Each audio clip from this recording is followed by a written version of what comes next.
Hello, you're watching the Nouvel Esprit video series on the theology of the body. This episode is on audience 17. We are your hosts. I am Jeremy Hossotter. And I'm Guillermo Moreno. So we are going to continue where we left off with the previous audience, which introduced the concept of original innocence. And if we recall, JP2 wants to talk about this from the experience of historical man.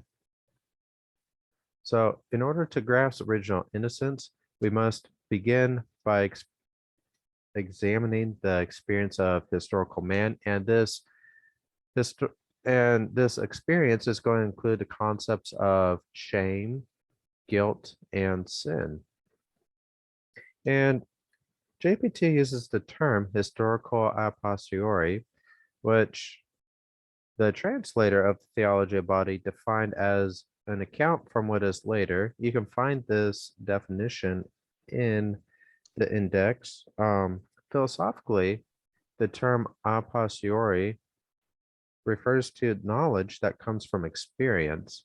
So when JP2 says we need to must examine the experience of a historical man, this procedure is historical a posteriori in this definition of we must look at the historical experience of those who are in the state of original sin.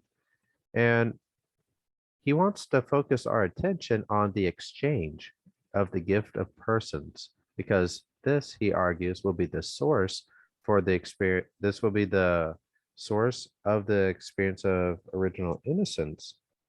And that is the theme of this audience, examining this exchange of the gift of persons, the gift of the man to the woman, and the gift of the woman to the man. So innocence as exchange of gift. Now, there's a dynamism to this exchange of gifts. The man and woman, they give the gift of self to each other, and this gift is accepted. So you have this twofold movement of giving and accepting. And this mutual acceptance then establishes the communion of persons. And of course, this will deepen the dignity of the man and woman. The dignity that of the man and woman, this dignity, it corresponds to the fact that God willed the man and the woman each for his and her own sake. And if we recall from before, this JP2 found inspiration not only in looking in the text of Genesis 2, but also the Vatican II document, Gaudium et Spes, in Article 24, paragraph 3. So we're seeing the continuity from before while development. JP2 is going to focus on this teaching of God willing man for his own sake. And he's going to combine that with the second teaching of that section of Gaudium et Spes, which he quote. And we will get to that in a moment. So original innocence, we talked about, implies a purity of heart or an innocence of heart. And this contains the concept or the notion of moral participation. The innocence of heart describes man and woman participating in the divine will. And so the opposite of this giving and accepting of this gift of persons implies three things. First, the loss of this gift. Second, the transmutation and reduction of the other to becoming a mere object for me, and the emergence of shame. Now, Genesis 2, JP2 he focuses on this a lot. in the audience is, as you, I'm sure, well aware of by now after watching our videos, he focuses a lot on the fact that the first man, first woman experienced no shame when they were in the state of original innocence. That is, before they committed the sin of eating the fruit from the tree of the knowledge of good and evil. And so, this being in this state of no shame implies that this exchange of gift is realized through the preservation of gift and acceptance. And so these two movements of giving and accepting are going to interpenetrate and transform each other. They're going to build off each other. So when you give the gift of self and it's accepted, that's going to transform the accepting into a gifting, gifting to accepting, and it's going to build up. And the man and woman in this twofold dynamism of giving and accepting are going to deepen their encounter with each other as persons and their experience of the mystery of creation. Now, Yes. Guillermo, you still there? Yes. Yeah, I want to highlight that the second main bullet, that innocence of heart, implies that man and woman morally participate in the divine will. In other words, original innocence demonstrates to us that there was no conflict between God's will and man and woman's will. They willed this, I don't know if the same thing is the right way to put it, but they didn't want to go against what God willed. And in fact, God created them, man and woman. He created them and he saw that it was good. He created the spousal meaning of the body, saw that it is good, and it's all good in original innocence. Yeah. I think I think we could say that the act or the willing of the man and woman was in conformity with the divine will, Yes. right? Yep. I think that's probably what you were looking for. All right. Yeah, I like that. Thank you for that reminder, Guillermo, that Hmm. they were acting in regards to God's will in conformity with it. They were not acting against it. I guess just part of the task of us today is obtaining such innocence of heart Hmm. that we too conform our will to Exactly. God's Yes. will. Yes. Did you have anything else, Guillermo? No. Okay. Onwards then. All right. So now JP2 wants to draw us to the woman's gift of self. Use it by considering this dynamism of the exchange of gift, the movements of giving and accepting. So JP2 begins by observing that the woman is a gift for man from God. The first man is alone, he does not have a helper fit for him. So God caused the first man to fall into a deep sleep. And when he wakes up, he finds a helper fit for him. And so the woman is presented as a gift for the first man, and the first man accepts this gift in the way that God willed her for her own sake. So this acceptance of the gift is in conformity to the truth that God has willed the woman for her own sake. And this acceptance through the giving of herself leads to the discovery of the woman of herself because of her giving and the man's accepting. And so, in this giving and accepting of the woman to the man, she discovers herself in her gift of self.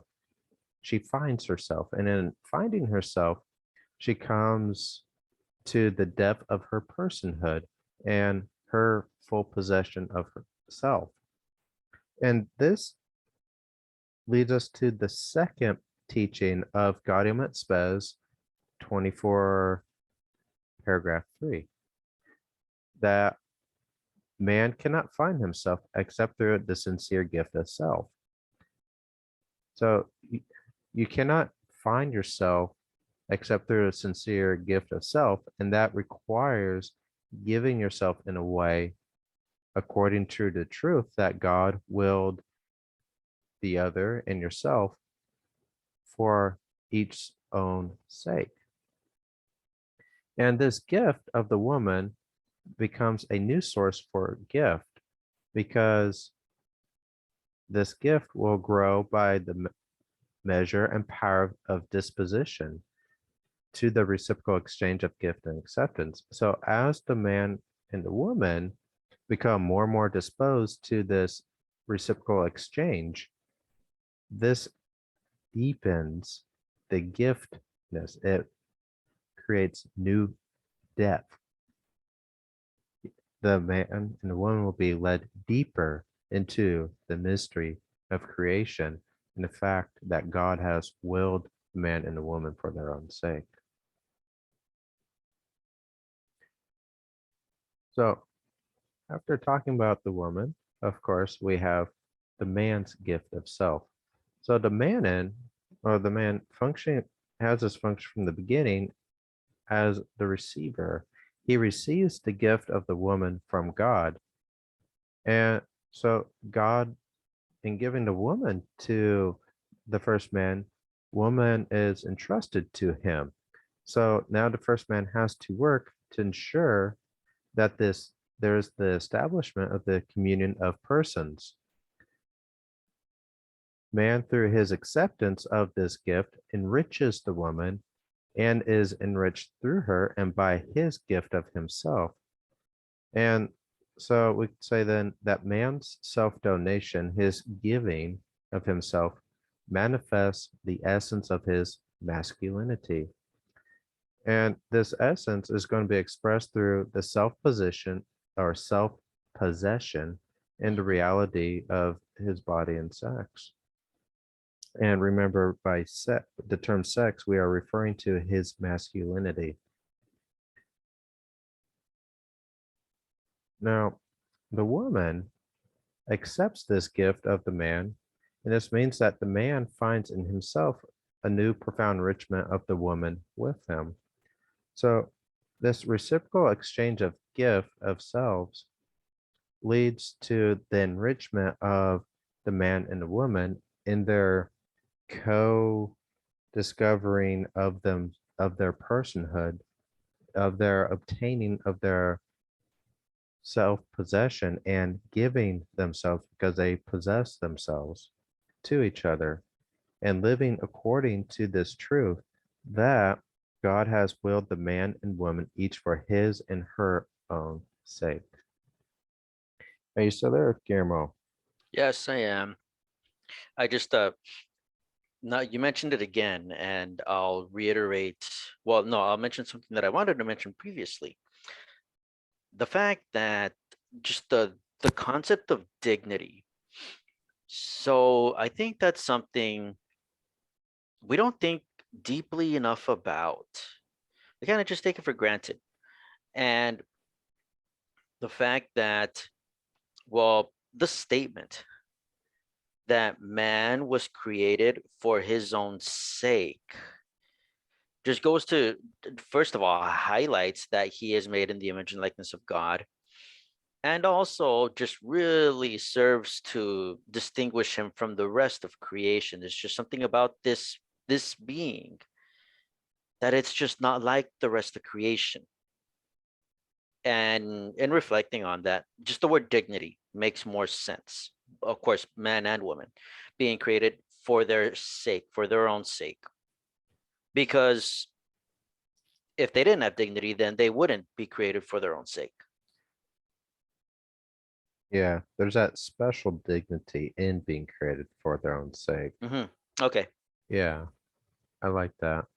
And one thing we could add on to that, Guillermo, is um,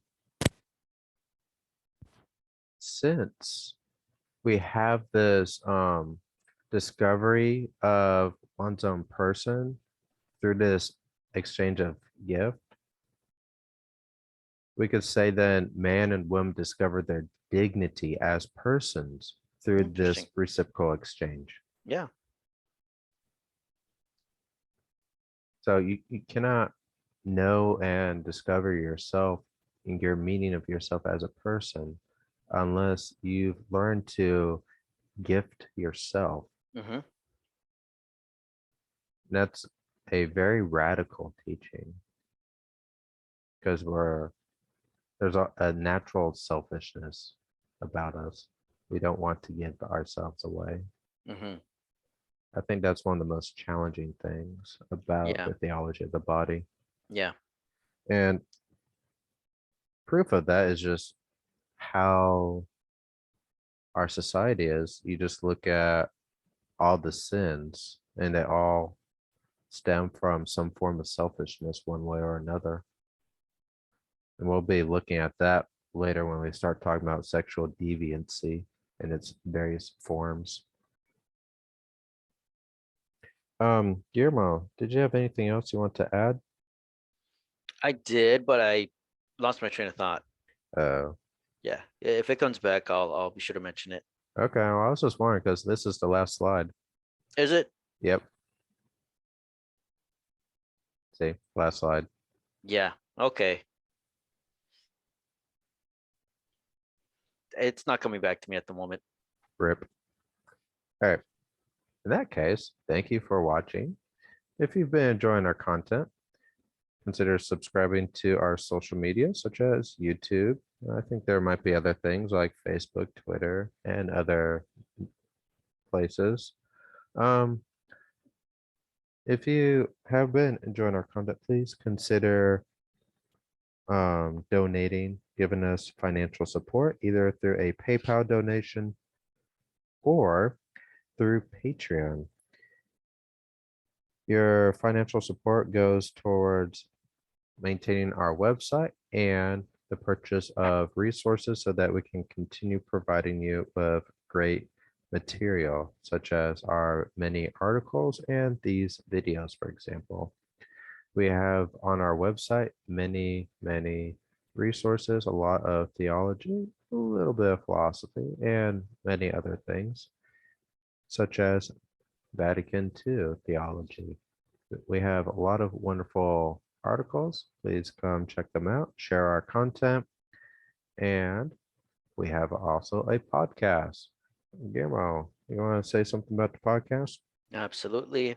So we upload our podcast episodes on buzzsprout.com. You can listen to our episodes directly from there, or you can use Buzzsprout to lead you to other platforms. You can find us on Apple Podcasts, Google Podcasts, and Spotify, and the other listed platforms on buzzsprout.com.